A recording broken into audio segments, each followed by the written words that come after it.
কেমন আছো সবাই? আমি মাম্পি। আমি তো ভীষণ ভালো আছি। তোমরা তো সকলেই জানো যে আমি আয়ুর্বেদ সংস্থা EWPL এর সঙ্গে যুক্ত আছি, তাই আমাকে তো স্বাস্থ্য সম্বন্ধে সচেতন থাকতেই হবে।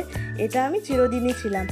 দেখুন, স্বাস্থ্যই আমাদের মূল সম্পদ, এটা আমি সবসময় বলি, আর এটা সত্যি চিরন্তন কথা। আমরা প্রত্যেকেই কিন্তু দৈনন্দিন কাজে রেগুলার ব্যস্ত থাকি। প্রত্যেকটা পুরুষ, প্রত্যেকটা মহিলা।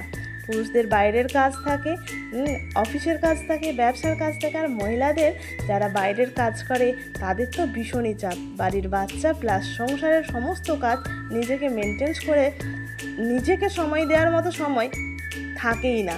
তবু আমার মনে হয় সকালের একটা ছোট্ট সময় বের করে নিজেকে দেওয়াটা অত্যন্ত প্রয়োজন। তার কারণ কি জানেন? নিজের সুস্থতাটা খুব প্রয়োজন। সুস্থ থাকলে সুস্থ মন পাওয়া যায়, সুস্থ থাকলে ভালো ব্যবহার পাওয়া যায়, সুস্থ থাকলে সমস্ত কিছুই ভালো লাগে।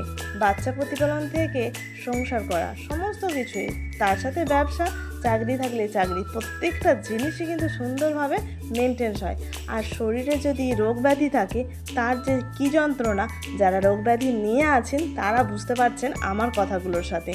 অতএব এই ছোট্ট সময়টা আপনি যদি নিজেকে একটু দিতে পারেন, হ্যাঁ, আমি বলবো খুব ভালো রেজাল্ট পাবেন। আমি তো খুব ভালো রেজাল্ট পাই এবং খুব চেষ্টা করি যে একটা ঘন্টা আমি নিজেকে দেবই দেব নিজেকে সুস্থ রাখার জন্য। নমস্কার।